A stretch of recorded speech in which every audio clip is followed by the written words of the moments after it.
Welcome back to another recording of the Elevate Media Podcast. I'm Chris Anderson, your host, and today we're going to get into a real-life journey of an individual who is now a successful tech entrepreneur, helping others lay the foundations for their business.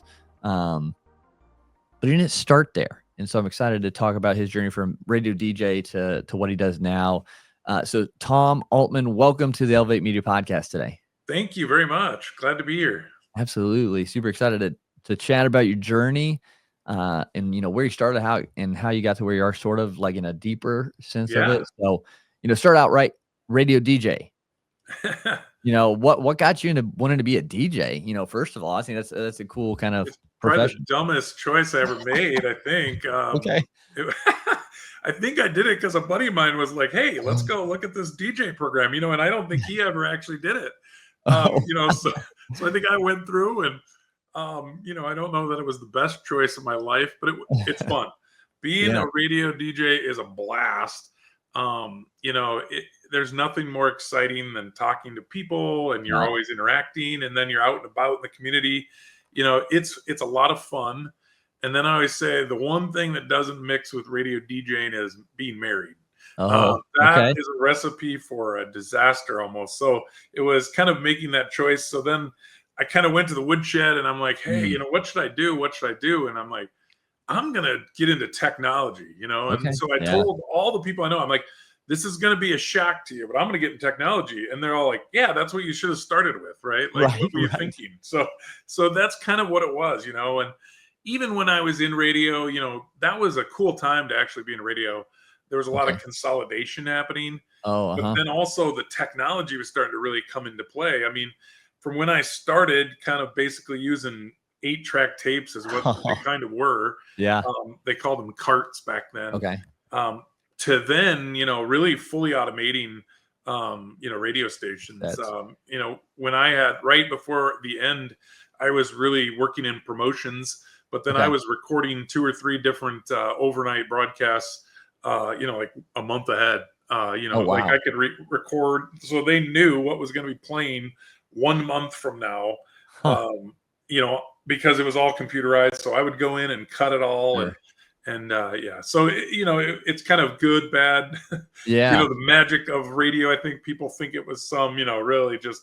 I mean, it's so programmed, it's not even funny. That's what I was going to ask you. So, you can do all your recording of the program, the show, like all the all the articles you hear people on radio talk about could all be pre-done, and then kind of what we can do with this program, we're using StreamYard right now to record this. We could record this episode and then take this recording and schedule it to go as a quote unquote live stream. And basically it's a live stream of what we've already recorded. So it's kind of the same thing. I always thought they were in there pressing buttons and switching immediately as they're talking and things like that. That is how it started when I was in. You were running and multitasking and doing all these things. And then by the time that I was kind of done, which would have been the late 90s, I would go in, I would steal a bunch of content from, I don't know if you remember that old comedian, Stephen Wright. He was the most dry comedian guy, So I would just cut tons of those. And then you'd just put it in the computer, you'd upload it, and then it would just literally it would fire that off, and it'd fire the jingle off, then it'd fire the song off.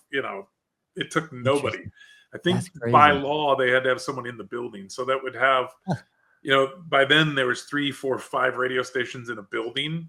And the one person would be running a real live overnight show, and then they would be checking on all the other ones that were not live at all. So that's crazy. It's kind of sad, and it pulls the cover off the magic a little bit. Same thing, when you just meet all these, I think in the 4 or 5 years that I was in radio, I probably went to 200 concerts, and it's unfortunately so much a business for them, for the artist as well. And it just kind of took the magic out of it. So I think that's probably why I kind of find myself really enjoying podcasting, because I think it's a little more authentic maybe still than it has been. And, so. I like those live conversations. You hear, I'm trying to think Howard Stern show, Bob and Tom show, are those live still, or are those pre-recorded? Bob and Tom, man. That's the bane of my frustrations, honestly. It's grab all the dumb seventh grade jokes you told, record them, record laugh tracks, like Oh, Howard yes, let's Stern and even Don laugh. Imus. I mean, Don Imus, Howard Uh-huh. Stern, kings of it, right? Like, I Yeah. mean, really great. Yep. Bob and Tom, and good for them. I mean, they made a ton of money, Sure. but boy, is it just cheese. I mean, it's That's it's like, crazy. so I think the cool thing about podcasting is people started to figure out that everything's been controlled by these commercials that everything put Yeah. in, and you look at a Joe Rogan now, and it's Yeah. could be a 2-hour interview, could be a 3-hour interview. It's just people will listen to it, but no one would think that they would have now. So Right. I Yeah. love it. Yeah, I really like it, and I really like so we do video productions, video podcast productions, like the live streaming of events now, we're starting to Yeah, get more into, and, like, I try to, like, let the team do what they're good at. yeah, When it comes to the live production, like, I love being there in the head, like, and, like, managing the pieces and, "Hey, we're going to camera 1, we're going to camera 2," whatever. yes, Like, that's just fun, and I think we're seeing more of that, like, with brands and businesses now, kinda coming back to that connection, that realness, that live kind of unedited portion to things. I think yeah. it's When coming back. I went to school at a small community college in Iowa, and that was one of the things. Part of the degree of me getting a quote unquote radio degree. I don't even know what that meant, but we would do the basketball games for that college, and that was That's a really awesome. great time. Like Yeah. you're right. I mean, it's like get the camera. I was never producing. I don't at that Uh-huh. time. I don't think I could think that fast, but it was cool. I mean, it was fun to do that, and man, I mean, a couple of guys I know are still in that trade, and Yeah. it's pretty amazing. I mean, and you're right. It's interesting, right? I mean, Yeah. so yeah, Yeah, so 'cause so I yeah, when I that's cool because when I used to be an athletic trainer too, like, I would be sitting there just watching the games, and basketball specifically comes to mind when I'm sitting there in the high school covering both things. I'm like, "Okay, I'm in here. How can I make this more enjoyable and, like, whatever?" And so I actually ended up doing announcements, like the team intros, yeah, for the high school and running music and, like, stuff, and it was awesome. I'd get, like, my "And now," like, all that it was so fun. And it just was enjoyable, and, I mispronounced some names every now and then and got some laughs, but yeah, I think, just that I don't know, the excitement it can bring, because it changes, it really the does. And atmosphere.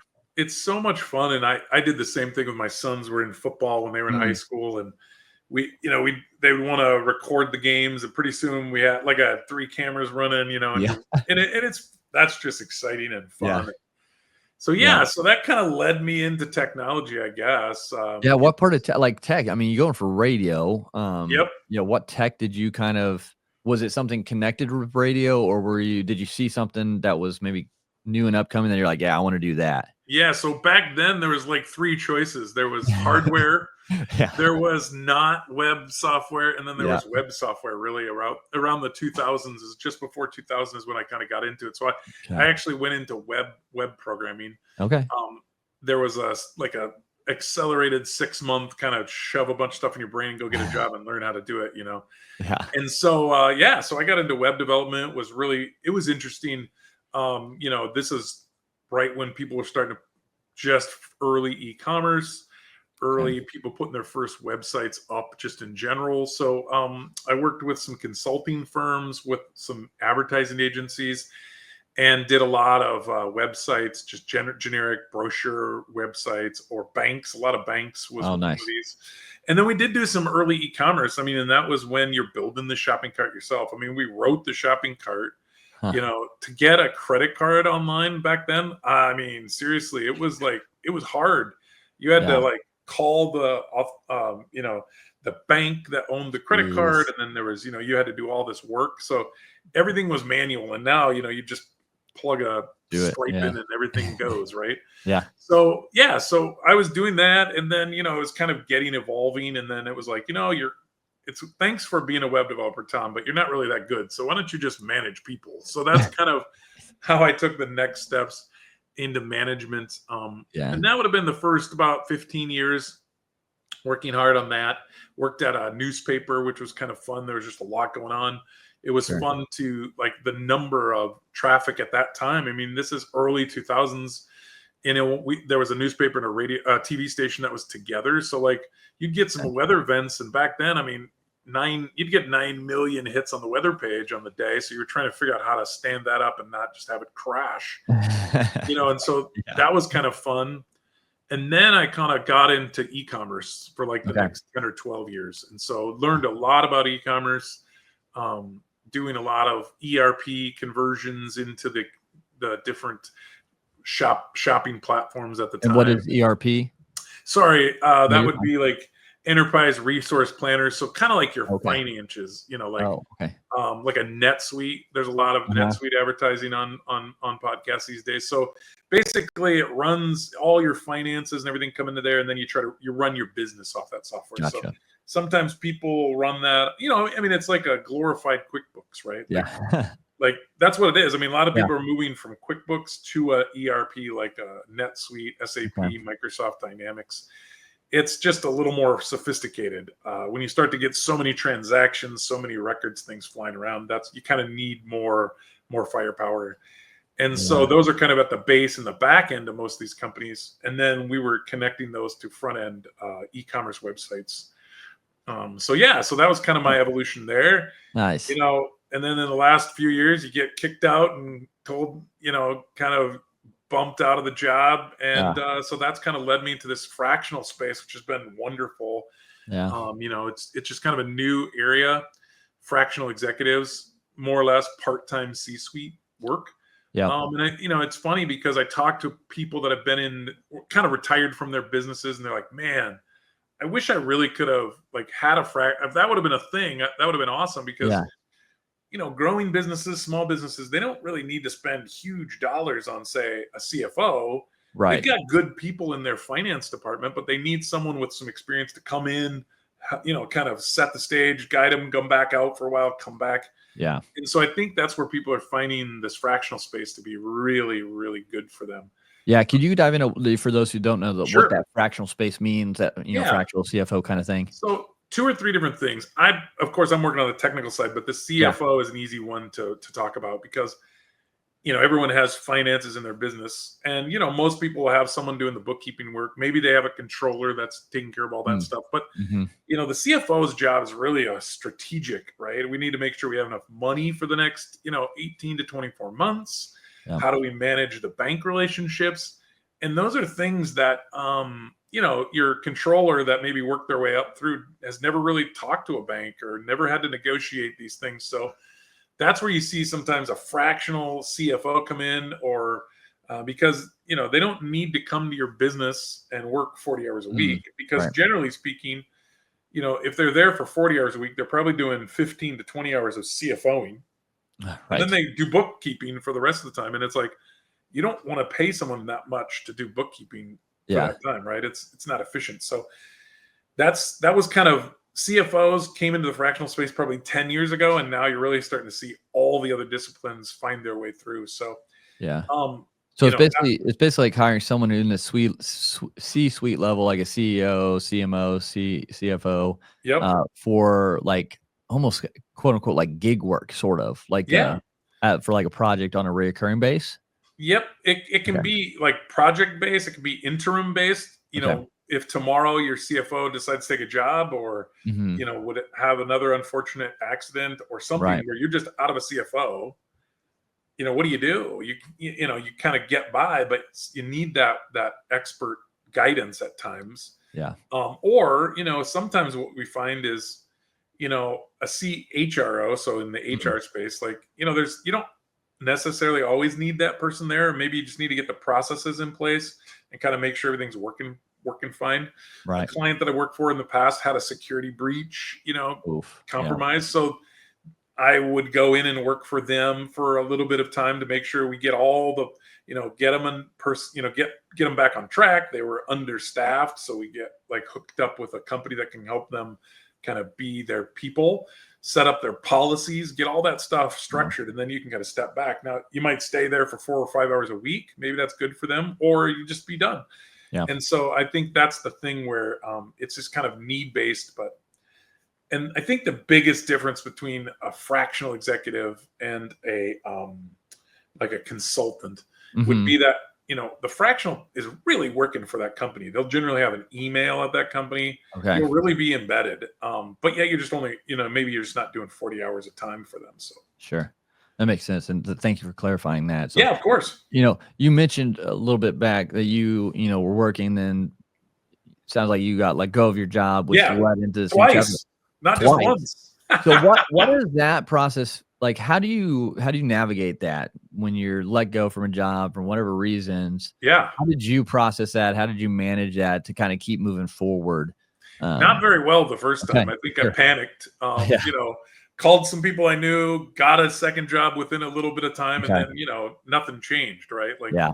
and so it was just, and then the second time you're like, okay, wait a minute. Like, first time, shame on you, right? But second time it's like, wait a minute.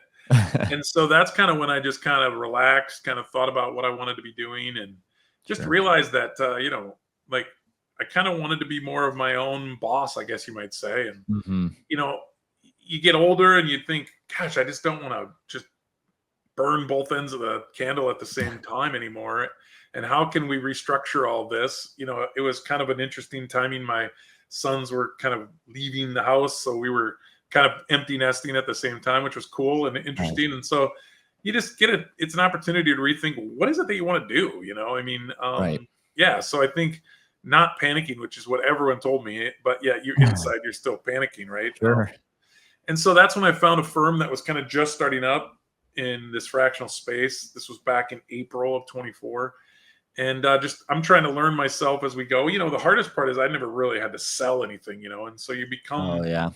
part of, there's a lot going on there. So it's been fun to build the company together with others, and Yeah, we're growing, but it's, you want to help companies be successful. I think for sure. that's for me what I want is, you want to help other companies take advantage of things that you've learned over time, and and get them to the next spot. So Absolutely. Now, so with this, coming into this new firm that you're helping and being a part of, like, what has been some big challenges for you in growing this new business, that you maybe didn't realize or didn't think about? yeah, I think one of the toughest parts is, you've got to balance all the things, right? You've got this, you need to get some work done, because if you don't do any work, then you don't get paid. Right. And then, but at the same time, you got to be networking and talking to people, and finding out what's happening in companies and people's lives. So I think Yep. just finding that right balance, and yet at the same time not trying to kill yourself like maybe you did before, in other positions. So Yeah. I think that's probably the hardest part. Okay. And Yeah. then you're kind of learning to work with people, but we're structured much like a law firm. Okay. So you're working for yourself, but you're also working for the company. So it's Yeah. been fun to try to grow that, That's cool. embed a culture, but at the same time you're kind of independent operators at the same time. Neat. Yeah. And that's, I mean, such a shift too, because like you really will see where your discipline lacks, right? When you're having to work for yourself and grow something on your own, and it can show you kind of your shortcomings or your blind spots that Oh you yeah. didn't have to worry about as in a job. And um, it's funny you mentioned the balance, or what I like to call harmony, because I think Yeah. with everything going on, like you just have to kind of make it all work and mesh well for your life and what you want. Because I mean, I quit my job just cold turkey to try to figure things out, and then I was married, and now we have 2 little kids, and I have my hobbies and I'm networking, like you said. So it's like, how do I feel like if I give balance, like something gets more weight than the other. Yeah. Like trying to find that harmony I think is super critical. So how have you went about finding that harmony within this process with your wife and everything else you Yeah. have? Well, the first thing that was good within like the first 3 months, my wife had said, "Hey, you're happier than you ever been Oh, for like that's good. probably 20 years." And I'm like, "Ooh, Yeah. I didn't really think about that." So like, Huh. so that's kind of maybe a little reward that came early, right? Yeah. And then, I mean, you just think, what is it that I really want to do? Because like, you every meme that exists in the world, right, is Monday. Nobody wants to go to work Monday. It's Right. like, Right. but we don't even take heedance to that, right? It's like, why are we allowing this to happen? Like, Mhm. and then I think you gut check and you look at like, what are all these things that I'm buying that I maybe don't need to? Why am I doing all Yeah. this? For me, I think sometimes it was just therapy, right? Like buy stuff to feel better, even though Right. inside I probably wasn't feeling good at all. And so I think it's just an opportunity to kind of reevaluate everything. And then you start to realize that, like, I really don't need that much stuff, Right. and we kind of, my wife and I had made a choice. We said to ourselves, hey, um, if we have to sell this house, would that be better? Or should I go get a job? Like, Mm. let's weigh those two things and see. Yeah. We decided it would be okay to sell our house, and so, like, Yep. I think that was when it's like, okay, well then I'm all in, and we'll see what happens, Yep. and whatever, if we have to do that, we'll do that. Because, like, I don't know, like, I think we just get caught up on all this stuff, right? Yeah. Like, I mean, and like, what do Whatever you the really people need to live? think. It's Yeah. not much. You know, I Exactly. I like the stuff, but, like, do I need all this stuff? So Mm. I think it's That's having a huge. grounded conversation with yourself to say, what exactly is it that I need? And then from there, I think things start to kind of shape themselves a little bit. Yeah, I like that a lot, and just that truthful conversation. Because are we doing it just because we actually need it, or are we trying to, appease other people's opinions, or, are we caring too much about what other people think if we're not in the bigger house or whatever? Like, what are they gonna think if we sell a house to downside, Right. caring too much about that, which, I mean, everyone's guilty of it, myself included. So, again, I think I like that, having that real conversation with yourself and getting deep and, um yeah, I think that's a great way to kinda go about it, Yeah. and you mentioned too, like, um, or we kinda brought up, like, the discipline side of things. How did you shift from that? Like, going from a structured kind of job to now it's kind of really weighs all on your side of getting things done. How did you find that discipline, or what did you do to create that discipline?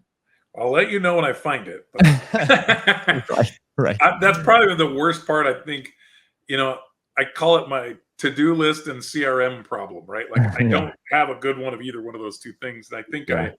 I think if I could solve that, I would feel better. But, because I'm pretty, I mean, I feel like I'm ADHD or whatever you want to say. I mean, I love to kind of find the next new thing, but Yep. you got to just buckle down at times. So, I was finding myself just bringing more things together, doing more, lists, I guess you might say. And Mhm. I think if you're a disciplined person, you're probably already doing better things than I was doing. And maybe that was what, I mean, I think some of it is what caused my demise, in the past. And, you reflect a lot, right? You don't want to Sure. kind of go back into the same thing. So you try hard to, you got to find out what works for you, like, Mhm. I think for me, I just found myself need to be quite a bit more forcefully organized, Yeah. blocking more time on the calendar, which is a little bit scary because you don't want to block your whole life away. But Right. at times, I think if I don't do that, then I seem to wander. Yeah. And for me, that would be ideal. Yeah. So yeah, I mean, and then I'm a big tech guy, so I love all this AI stuff that's coming out. So I like to leverage that too. Like, you ask Absolutely. it questions. I mean, it does work as a fairly good therapist for you at times too. Yeah. I don't know if you've used it in that way Yeah. before, but it's pretty cool. I mean, I find that it brings logic to some things that are less logical. Like, I think Mm. this world has gone illogical at times. I mean, we just don't Yeah. stop and think about the just basics, and it doesn't mean that you can't have your values, but Right. geez, I mean, sometimes, like, some of the decisions we make, you think, well, why did I do that? Right. And it just doesn't seem like it fits sometimes. So I like Yeah. to use AI to help me process through things and make lists, and it helps me organize. So Yeah, definitely a great tool. I mean, it's crazy how we're seeing it advance just within this last year, and kinda scary how fast it's gonna continue to evolve yeah, and grow, and what it's gonna, continue to be able to do in the future. But, I think, yeah, what you mentioned there, though, going back to the discipline and time blocking, it kinda reminds me of, and I probably butcher the quote, but, like, if you don't know where your money is or where your money's going, it'll leave you. Like, if you don't know, if you don't keep an eye on it, it'll leave you. And it's kinda like, so, like, you just kinda spend it without knowing what your budget and everything is. It's kinda like your time budget. Like, if you're not, scheduling it out and know what you're giving it to, it'll just kinda vanish. right. Um, and I have a mentor of mine who talks about doing time audits. So, like, for I think it's like 16 days, every 15 minutes, you stop and you write down what you're doing in that last 15 minutes. And at the end of the 16 days or 14 days, you'll see just how much time you're wasting, Yes. um, because you're taking note and you're writing it down, and you'll see, like, "Oh, I spend way too much time on TikTok or whatever it might be, you know, and or maybe it's I've spent way too much time responding to emails. And so maybe if we can exchange that task for a virtual assistant so you can focus on what you can do best, Well, like and they things like even that is crazy. talking about that as just efficiency with email. Like, Yeah. there's a great book out there that's called Come Up for Air by Nick Okay. Sonnenberg. And he just talks about no one ever taught us how to use email. Like, Right. yeah, just kind of, you just had Here. it, right? Yep. Like, and there's ways to, you don't need to respond to every email right away. And like, Yep. like, I don't know. I think people talk about that as just block time for responding to email. I mean, most emails are not going to be immediate need, right? And Right. if they do, people shouldn't be doing that anyway. Like, if you Yep. need immediate help, don't email. Like, that's Right. not it, Yeah. Pick up a phone. I Call. like to use the scheduling of the sending of emails too, because I figure, like, let's Yes. just use the block of time. Like, I don't want to bug people in the middle of the night Yep. just because it happens to work good for me, Right. that day to work, to work late or whatever, because maybe during the day I was doing something fun. Mm-hmm. Because I like to ride motorcycles and do Oh, things like cool. that. So yeah, so like it's like I don't know, like I think it's going to be really interesting. I think what I tell businesses, and I think it applies to people too, is like, write down what you do, write your processes down, Yep. because in a couple of years from now, these AI agents can probably help you with these processes. I mean, I think, Yeah. they're going to become our virtual assistants, right? I mean, they're going Yep. to be helping us a lot. And the more you can write your process down, if you don't know what your process is, then you There's your will first never problem. be able to automate it, right? Right. Yeah. Because if you don't even know, like, if it's scattered and all this other, I'm sure it's the same way with your podcast. Yep. There's a process, right? I mean, Yep. a buddy of mine I love podcasts so much. I've been listening for so long, but we do a motorcycle podcast, and it's the same thing. It's like trying to learn on what do the people like? How do you make it more conversational? I feel like we were just like reading from bullets when we first started, and people Yes. hear stories. I mean, you Yeah. started out that way. Yeah. Like, why did you make these decisions, or what happened here? Yeah. The more we've done that, you can definitely see more interaction with people, which is nice. I mean, For people need sure. that connection, right? Yep. Yeah. And I think it goes back to kind of what we discussed a little bit earlier of like the live stream, the live production. Radio is now kind of shifted to pre-recorded and Yeah. and going now to, and I still think it's true. I think it's going to happen is more and more small businesses. And that's up to like 50 employees. I think it's the definition of small, and I could be off on that number, but like they're going to start utilizing video content or live streams to again build that bridge of connection, because we're going to see so much AI generated content. Yeah. And so much stuff like that, because I think we're going to start yearning more and more for connection, community, and just upfront, being able to interact, and live streams are a great way to do that. So I still foresee, businesses really hopping on that, live streaming events for not only more revenue, but just to make a bigger difference and impact with the events too. So yeah, I think that And I think connection it's like piece, yeah. Seth Godin that talks about, isn't Mm. that in his book Tribes? Isn't that 1,000 fans? Is that part of that same concept? I think it is. I think so. I'd have to revisit that one. Yeah, but it's around that, right? You need Yeah. 1,000, and that's where I think when you're getting into podcasts or you're getting into some of these things, you start to see this niches of niches, right? I Yeah. mean, like, because it doesn't really take that many people to support a podcast running, I Right. mean, and like, I don't know, I love your podcast. It's I great. appreciate it. Thank you. Well, and it's just what I like about it is the variety. Sometimes you get some podcasts are centered around a topic, which is interesting. It's like a deep dive, but I think yours is interestingly kind of just like, hey, these are good things for just life, right? Yep. I mean, Yep. that's what I've picked up. So Yeah. it's so interesting. I mean, I think in that same time, like, I mean, we've had audiobooks for years and years on cassettes and CDs, and You're now you right. can Yes. just load it on your phone. And Yep. I mean, I find myself doing a lot more, I was so into like nonfiction learning all the time. And now I find really interesting to just let your mind explore. I mean, I kind of like post-apocalyptic type stuff, but Same. Yeah. yeah. So I don't know. It's just so easy to get to this content now. Oh yeah, we have so much more access to knowledge, to entertainment to everything. We have so much, and it almost like drowns it out. Like we have so much option, so much that we can look and that we almost forget to take action and like focus on what matters, kind of. It's a crazy thing where we're at, really. Yeah. Tom, this has been a great conversation. I'm super, super excited and grateful that you shared your story and just your journey and, the Yeah. realness of it and how you're still growing, but you're still, not where you used to be. And, you're working and improving on things. And I think that that's a testament to like everyone, like no matter what level you're at, no matter where you're at in life, like we can always improve and always be, at least 1% better each day. You got to keep adapting. Yeah. So if you were to talk to someone, maybe they're 10 years younger than you right now, and they're Yeah. trying to figure out next steps, don't know. With so many options nowadays, they're kind of just like, they're taking that inner look, kinda like you did after you kinda got let go. Mm-hmm. What would be one thing you would tell them, to kinda maybe point them in the right direction or give them a little guidance? Yeah, I would definitely never sacrifice like work for family. Mhm. That's just a limited resource, right? I mean, Yep.